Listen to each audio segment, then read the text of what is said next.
Subscribe করুন দর্শন television চ্যানেলটিকে এবং অবশ্যই বেল আইকন প্রেস করুন মুর্শিদাবাদ জেলার তাজা খবর সবার আগে আপডেট পেতে। লাইক কমেন্ট শেয়ার করতে ভুলবেন না। সঙ্গে থাকুন, দেখতে থাকুন দর্শন টিভি। ঘর জুড়ে থরে থরে সাজানো নানা রঙের নানা বয়সের জামা কাপড়, ক্লাবের সামনে টেবিলে ভর্তি সেই সব পরিচ্ছদের একটা অংশ, সামনে টাঙানো ফেস্টুনে ভাসে একটা লেখা বিনি পয়সার বাজার। বহরমপুর পুরানো কালেক্টরেট মোড়ে মর্নিং গ্লোরি ও ইউথ সোসাইটির সদস্যরা শুরু করেছেন এই ব্যবস্থা। শনিবার 12ই জানুয়ারি স্বামী বিবেকানন্দের জন্মদিনে 1 বছর পূর্ণ করল বিনি পয়সার বাজার। যার আছে তার কাছ থেকে সংগ্রহ করে, যার নেই তার হাতে প্রয়োজন মতো পোশাক পৌঁছে দেওয়াই উদ্দেশ্য। শনিবার মর্নিং গ্লোরির সামনে বিনি পয়সার বাজারে পোশাক সংগ্রহ করতে দেখা গেল দুস্থদের, দেখা গেল উৎসাহ নিয়ে পোশাক বিলি করছেন ক্লাবের সদস্যরা।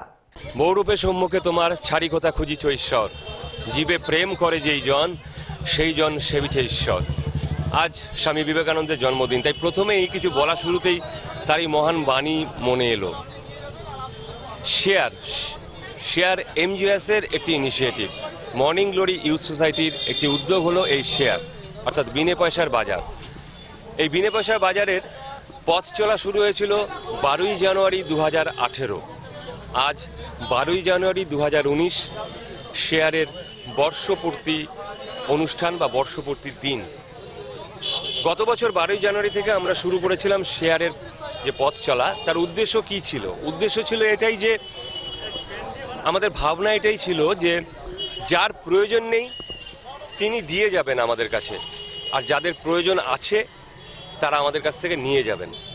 অর্থাৎ আপনার বাড়িতে যদি বাড়তি পোশাক থাকে যা আপনার প্রয়োজন নেই বা আপনি পরছেন না বা পরা হয়ে ওঠে না পোশাকের ভিড়ে, আপনি সেই পোশাকগুলো আমাদের দিয়ে যান।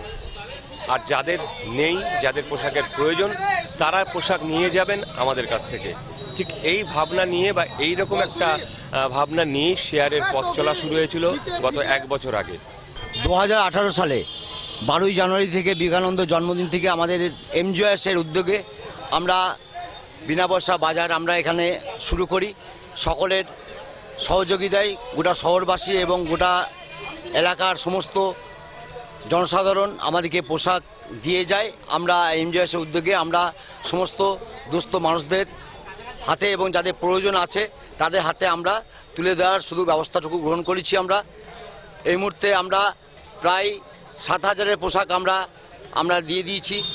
ডোমকল পুরসভা মানুষের সাথে, মানুষের পাশে। জনস্বার্থে ডোমকল পুরসভা ও পুরপতি সৌমিক হোসেনের পক্ষ থেকে প্রচারিত।